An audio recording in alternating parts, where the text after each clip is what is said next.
بسم اللہ الرحمن الرحیم۔ السلام علیکم ورحمۃ اللہ وبرکاتہ۔ ایک لڑکا جو نمازی تھا پھر گناہوں میں ڈوب گیا، اور پھر ایک دن ایسا حادثہ ہوا کہ اس کی زندگی ہمیشہ کے لیے ختم ہو گئی۔ لیکن اصل کہانی موت کے بعد شروع ہوئی۔ رات کا وقت تھا، شہر کی سڑکیں خاموش تھیں، لیکن ایک دل ایسا تھا جو سکون سے محروم تھا۔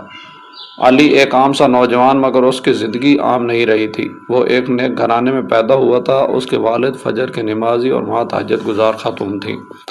بچپن میں علی بھی اس مسجد جاتا، قرآن پڑھتا اور نیکیوں میں آگے رہتا، لیکن پھر برے دوستوں کی صحبت، جوانی آئی اور ساتھ آئی آزمائش۔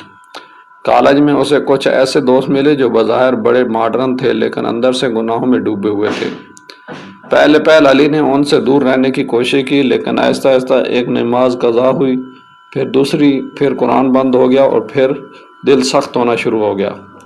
دوست کہتے زندگی ایک ہی بار ملتی ہے، انجوائے کرو، اور علی دھیرے دھیرے اللہ سے دور ہوتا گیا۔ ایک دن اس نے حرام راستہ اختیار کیا۔ پہلے دل کانپا، ضمیر نے جھنجھوڑا، لیکن اس نے کہا بس ایک بار، مگر یہی ایک بار اس کی زندگی کا زہر بن گیا۔ پھر گناہ عادت بن گئے، جھوٹ، دھوکہ، حرام تعلقات، نماز چھوڑ دینا، اور سب سے خطرناک چیز گناہ پر شرمندگی ختم ہو گئی۔ ایک رات اس کی ماں نے اسے دیر سے آتے دیکھا۔ ماں نے پوچھا بیٹا کہاں تھے؟ علی نے جھوٹ بول دیا۔ ماں خاموش ہو گئی، مگر اس کی آنکھوں میں آنسو آ گیا۔ رات کو ماں نے اللہ کے سامنے ہاتھ اٹھائے اور کہا یا اللہ میرے بیٹے کو ہدایت دے دے، اسے گناہوں سے بچا لے، اس سے پہلے کہ دیر ہو جائے۔ لیکن علی ان دعاؤں سے ہی بے خبر تھا، گناہوں میں مزید ڈوبتا جا رہا تھا۔ اب حال یہ ہو گیا تھا کہ دوستوں کے ساتھ ہنستا تھا، لیکن اکیلے میں گھبرا جاتا، دل بے چین رہتا۔ نیند ختم ہو گئی تھی، کیونکہ رسول اللہ صلی اللہ علیہ وسلم نے فرمایا گناہ دل پر سیاہ دھبا لگا دیتے ہیں، اور علی کا دل اب سیاہ ہو چکا تھا۔ ایک دن علی اپنے دوستوں کے ساتھ گاڑی میں جا رہا تھا، تیز رفتار، اونچی موسیقی اور بے فکری۔ اچانک ایک زوردار ٹکر، گاڑی الٹ گئی، چیخیں، خون اور ہر طرف خوف۔ علی شدید زخمی تھا۔ اسپتال میں ڈاکٹروں نے کہا حالت بہت نازک ہے۔ ماں دوڑتی ہوئی آئی، بیٹے کو اس حالت میں دیکھ کر چیخ اٹھی یا اللہ میرے بیٹے کو بچا لے۔ علی کی آنکھیں نیم بند تھیں۔ اس نے ماں کو دیکھا اور پہلی بار اس کی آنکھوں سے آنسو نکل آئے۔ علی نے کانپتی آواز میں کہا امی میں بہت برا ہوں، میں نے بہت گناہ کیے ہیں۔ ماں نے اس کا ہاتھ پکڑا اور کہا بیٹا ابھی بھی وقت ہے، اللہ سے معافی مانگ لو۔ علی نے آنکھیں بند کی اور کہا یا اللہ میں نے بہت گناہ کیے، میں نے نماز چھوڑی، میں نے جھوٹ بولا، میں نے حرام راستہ اپنایا۔ یا اللہ اگر تو مجھے ایک موقع دے دے تو میں تیری طرف واپس آ جاؤں گا۔ ڈاکٹرز کوشش کرتے رہے، دل کی دھڑکن کمزور ہو رہی تھی۔ ماں قرآن پڑھ رہی تھی، کمرے میں عجیب خاموشی تھی۔ پھر اچانک مشین کی آواز، بیپ بیپ بیپ، اور پھر سیدھی لائن علی دنیا سے چلا گیا۔ لیکن سوال یہ ہے کہ کیا اس کی توبہ قبول ہوئی؟ یہ صرف اللہ جانتا ہے۔ یہ کہانی ہمیں سکھاتی ہے گناہ کبھی چھوٹا نہیں ہوتا، وہ آہستہ آہستہ انسان کو تباہ کر دیتا ہے۔ برے دوست سب سے بڑا خطرہ ہیں، وہ ایمان چھین لیتے ہیں۔ ماں کی دعا بہت قیمتی ہے، اسے کبھی نظر انداز نہ کریں۔ توبہ کا دروازہ ہمیشہ کھلا ہے، مگر موت کا وقت کسی کو معلوم نہیں۔ اگر آپ یہ سٹوری سن رہے ہیں تو خود سے پوچھیں کیا میں نماز پڑھتا ہوں؟ کیا میں گناہوں میں ڈوبا ہوا ہوں؟ کیا میں بھی علی کی طرح غفلت میں ہوں؟ یاد رکھیں موت اچانک آتی ہے، اور گناہ کا انجام بہت خوفناک ہوتا ہے۔ علی کی موت ہو چکی تھی، لیکن کہانی ختم نہیں ہوئی تھی۔ اصل کہانی تو اب شروع ہوئی تھی۔ علی کے گھر میں کہرام بچا ہوا تھا، ماں بار بار بے ہوش ہو رہی تھی، باپ خاموش کھڑا تھا، آنکھوں سے آنسو بہہ رہے تھے۔ لوگ کہہ رہے تھے کتنا اچھا لڑکا تھا، لیکن کوئی نہیں جانتا تھا اس کے دل کے راز۔ اس کے گناہ جنازہ اٹھایا گیا، لا الہ الا اللہ کی صدائیں گونج رہی تھی۔ علی کو قبرستان لے جایا گیا، ہر قدم کے ساتھ وہ دنیا سے دور اور آخرت کے قریب ہو رہا تھا۔ علی کو آہستہ آہستہ قبر میں اتارا گیا۔ مٹی ٹھنڈی تھی، فضا سنسان تھی۔ پھر پہلی مٹھی مٹی ڈالی گئی۔ ٹھک ٹھک ٹھک، ہر آواز جیسے دل پر لگ رہی تھی۔ اندھیرا، مکمل اندھیرا۔ لوگ چلے گئے، سب واپس دنیا کی طرف لوٹ گئے اور علی اکیلا رہ گیا۔ قبر میں اندھیرا چھا گیا، ایسا اندھیرا جو دنیا میں کبھی نہیں دیکھا۔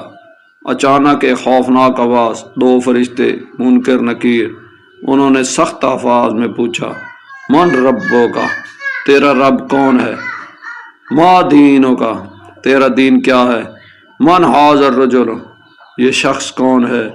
علی بولنا چاہتا تھا لیکن اس کی زبان لڑکھڑا گئی، کیونکہ وہ دنیا میں نماز نہیں پڑھتا تھا، دین کو سنجیدگی سے نہیں لیتا تھا، گناہ میں مست رہتا تھا۔ وہ چیخ کر کہنا چاہتا تھا، اللہ میرا رب ہے، لیکن الفاظ نہیں نکلے۔ اچانک قبر تنگ ہونے لگی، اتنی تنگ کہ پسلیاں ایک دوسرے میں گھس گئیں۔ علی چیخنے لگا، یا اللہ مجھے بچا لے، لیکن اب وقت ختم ہو چکا تھا۔ حدیث کے مطابق قبر میں عذاب کے لیے مخلوقات آتی ہیں۔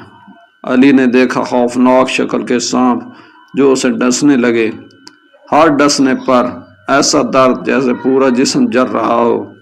اچانک قبر میں ایک دروازہ کھلا، جہنم کی طرف۔ آگ کے شعلے اندر آنے لگے، گرمی ناقابل برداشت تھی۔ علی چیخ رہا تھا، یا اللہ مجھے ایک موقع دے دے، میں واپس جا کر نیک بن جاؤں گا۔ جواب آیا، اب واپسی ممکن نہیں۔ اسی رات علی کی ماں نے خواب دیکھا، علی جل رہا تھا، چیخ رہا تھا، کہہ رہا تھا، امی مجھے بچا لو، میں بہت تکلیف میں ہوں۔ ماں چیخ کر اٹھ بیٹھی اور زاروں قطار رونے لگی۔ یہ کوئی فلم نہیں، یہ کوئی ڈرامہ نہیں، یہ حقیقت ہے۔ قبر کا عذاب سچا ہے، سوال سچے ہیں اور انجام بھی سچا ہے۔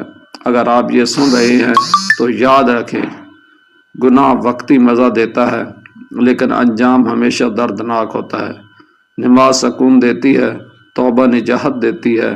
آج بھی وقت ہے، نماز شروع کریں، گناہوں سے توبہ کریں، اللہ کی طرف واپس آ جائیں، کیونکہ کل شاید موقع نہ ملے۔ یا اللہ ہمیں قبر کے عذاب سے بچا لے، ہمیں سچی توبہ نصیب فرما اور ہمیں جنت الفردوس عطا فرما۔ یا اللہ ہمیں گناہوں سے بچا لے، ہمیں سچی توبہ کی توفیق دے دے اور ہمیں ایمان پر موت نصیب فرما۔ آمین یا رب العالمین۔ تو میرے بھائیوں، آپ کو یہ کہانی امید ہے پسند آئی ہوگی۔ زندگی 4 دن کی ہے، جتنا جینا ہے وہ آپ نے جینا ہے، اور آخر موت ہے۔ موت کے بعد آپ نے اس رب کے حضور پیش ہونا ہے۔ تو خدا را اس دنیا میں کچھ نہ کچھ کر لیں، اس دنیا میں جس مقصد کے لیے آئے ہیں وہ مقصد پورا کر کے جائیں۔ اس دنیا میں آپ اگر گناہوں کی طرف جائیں گے تو وہ آپ کے لیے آسان ہوگا، لیکن اگر آپ نیکیوں کی طرف جائیں گے، اچھے کاموں کی طرف جاؤ گے تو تھوڑا وقتی مشکل ہوگا، لیکن میرا بھائی آخرت بہت آسان ہوگی۔ آپ کی دنیا جیسی بھی گزر جائے گی۔ معاشرہ اس طرح کا ہے کہ ہمیں اس معاشرے میں رہنے کے لیے، ایک اچھے انسان بننے کے رہنے کے لیے، نیکیوں کے لیے بھی ہمیں بہت تردد کرنا پڑتا ہے، لیکن میرا بھائی یہ کر لو، یہ کر لو۔ میں آپ کو بار بار کہتا ہوں، ہر ویڈیو میں کہتا ہوں کہ بھائی یہ کر لو۔ چند دن کی مہمان ہے یہ دنیا، پھر لوٹ کر جانا ہے اس رب کے پاس، اور سب حساب کتاب ہونے ہیں۔ تو دیر نہ کریں، آج سے ابھی سے کمنٹس کریں اور مجھے لکھیں کہ میں آج سے ہی نماز پڑھنے والا ہوں، آج سے ہی میں نماز شروع کر رہا ہوں۔ مجھے آپ کے کمنٹس کا انتظار رہے گا۔ اللہ حافظ۔